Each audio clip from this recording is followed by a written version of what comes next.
PM किसान योजना का पैसा बहुत किसानों का अकाउंट में अभी तक नहीं आया है। उसको डीबीटी लिंक करना होगा या एनपीसीआई लिंक करना होगा, उसको समझ में नहीं आता है। और कमेंट में आ रहा है कि मेरा पीएम किसान योजना का पैसा आते आते रुक गया है, हमको डीबीटी में लिंक करना होगा कि एनपीसीआई में लिंक करना होगा।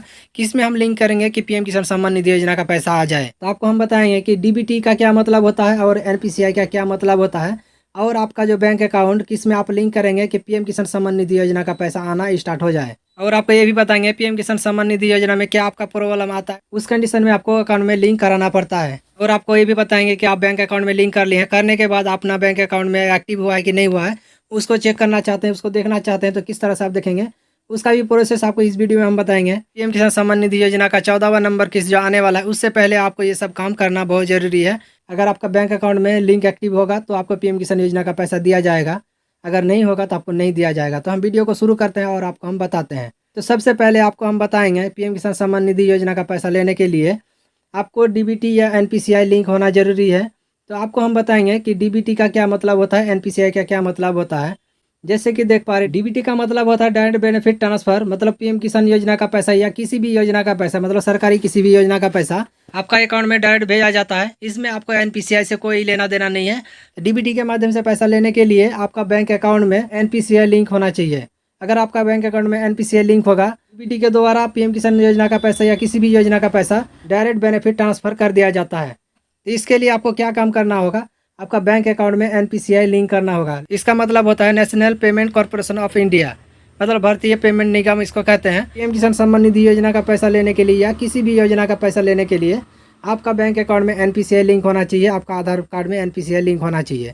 तो इसमें आपको डीबीटी का कोई मतलब नहीं है, आपको डीबीटी लिंक कराना नहीं है। ऐसे आम भाषा में बोला जाता है कि डीबीटी आपको लिंक कराना होगा, एनपीसीआई लिंक कराना होगा। तो सिर्फ आपको एनपीसीआई लिंक करना होगा। अगर आप एनपीसीआई लिंक कर लिए हैं तो ऑटोमेटिक जो पीएम किसान सम्मान निधि योजना का पैसा national payment corporation of India से डायरेक्ट बेनिफिट ट्रांसफर कर दिया जाता है, जो डीबीटी के माध्यम से पैसा ट्रांसफर किया जाता है। तो आप समझ चुके होंगे कि आपका खाता में क्या लिंक करना होगा, आपको एनपीसीआई में लिंक कराना होगा।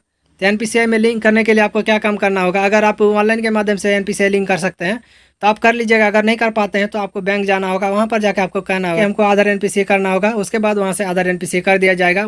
उसके बाद जैसे ही आप आधार एनपीसीआई कर लेंगे, उसके बाद आपको क्या काम करना होगा, आपको आधार एनपीसीआई चेक करना होगा कि मेरा अकाउंट में आधार एनपीसीआई लिंक हुआ है कि नहीं हुआ। इसके लिए आपको क्या काम करना होगा, इसके लिए आपको जाना होगा गूगल क्रोम में। गूगल क्रोम में आने के बाद आपको यहाँ पर लिखना होगा आधार एनपीसीआई लिंक चेक। यहाँ पर स्टार्टर भी आप लिख सकते हैं। जैसे आप यहाँ पर लिखेंगे, लिखने के बाद थोड़ा सा नीचे स्क्रॉल करेंगे और यहाँ पर देख पा रहे फर्स्ट वाला ऑप्शन, इस पर आपको आ जाना है। यहाँ पर आपको क्लिक कर देना होगा। जैसे आप यहाँ पर क्लिक करेंगे, क्लिक करने के बाद यहाँ पर अगला ऑप्शन खुल के आ जाएगा। आने के बाद यहाँ पर आपको क्या काम करना होगा आपको हम यहाँ पर दिखाते हैं। तो हम थोड़ा सा नीचे स्क्रॉल करेंगे, उससे पहले थ्री डॉट पर क्लिक करके इसको डेस्कटॉप साइड कर लेते हैं। साइड करने के बाद थोड़ा सा हम नीचे स्क्रॉल करेंगे और यहाँ पर आपको क्या काम करना होगा, यहाँ पर आपको दो ऑप्शन दिया गया है, आधार नंबर और आपका वर्चुअल आईडी। अगर आप आधार नंबर से चेक करना चाहते हैं तो यहाँ पर आप टिक करेंगे, जैसे कि यहाँ पर देख पा रहे हैं। अगर आप वर्चुअल आईडी से चेक करेंगे तो यहाँ पर टिक कर देंगे। तो हम आधार नंबर से चेक करने वाले हैं, तो यहाँ पर वैलिडिटी क्या हुआ है। तो आपको क्या काम करना होगा, यहाँ पर अपना आधार नंबर डाल देना। डालने के बाद यहाँ पर जो कैप्चा देख पा रहे हैं, इस कैप्चा को इस बॉक्स पर फिलअप कर देना है। करने के बाद सेंड ओटीपी पर आपको क्लिक कर देना है। तो हम यहाँ पर आधार नंबर और कैप्चा को फिलअप कर देते हैं। करने के बाद सेंड ओटीपी पर हम क्लिक कर देते हैं। तो हम आधार नंबर और कैप्चा को फिलअप कर दिए। करने के बाद सेंड ओटीपी पर हम क्लिक कर देंगे। जैसे हम यहाँ पर क्लिक करेंगे, क्लिक करने के बाद यहाँ पर देख पा रहे हैं, यहाँ पर मेरा मोबाइल नंबर पर एक ओटीपी भेजा गया, उस ओटीपी को यहाँ पर फिलअप करना होगा। तो हम यहाँ से कॉपी कर लेते हैं।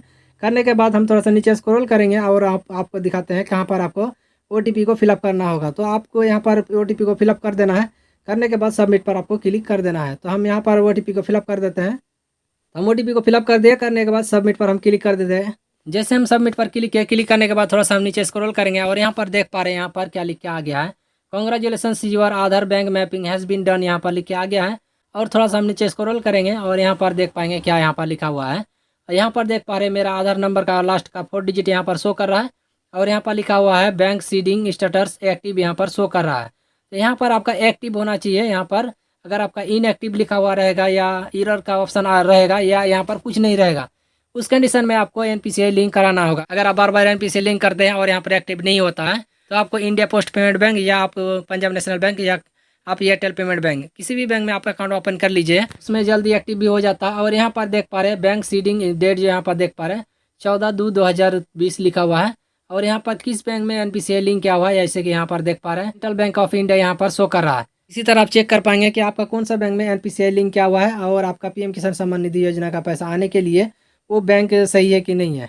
और आपको पीएम किसान सम्मान निधि योजना का पैसा लेने के लिए कब आपको आधार एनपीसीआई करना होगा और कब आपको आधार एनपीसीआई करना नहीं होगा। यहाँ पर आपका आधार डेमो ऑथेंटिकेशन सक्सेस लिखा हुआ है और यहाँ पर आपका ई-केवाईसी डन लिखा हुआ और एलिजिबिलिटी यहाँ पर यस लिखा हुआ है और यहाँ पर पेमेंट मोड आधार लिखा हुआ है और यहाँ पर देख पा रहे अकाउंट नंबर एन लिख के आ गया है और यहाँ पर देख पा रहे farmer record has been reject का प्रॉब्लम यहाँ पर शो करा और यहाँ पर रीजन में देख पा रहे ब्लैंक यहाँ पर शो कर रहा है। इसके लिए आपको पीएफएमएस करंट स्टेटस चेक करना होगा। वहाँ पर आपको देखना होगा कि आपका वहाँ पर क्या प्रॉब्लम बता रहा है। अगर आपका वहाँ पेंडिंग शो कर रहा है तो आपको वेट करना होगा। अगर आपका वहाँ पर रिजेक्ट का प्रॉब्लम शो कर रहा है तो आपको आधार एनपीसीआई करना होगा। यहाँ पर एक प्रॉब्लम तो यहाँ पर शो करा farmer record has been reject का प्रॉब्लम।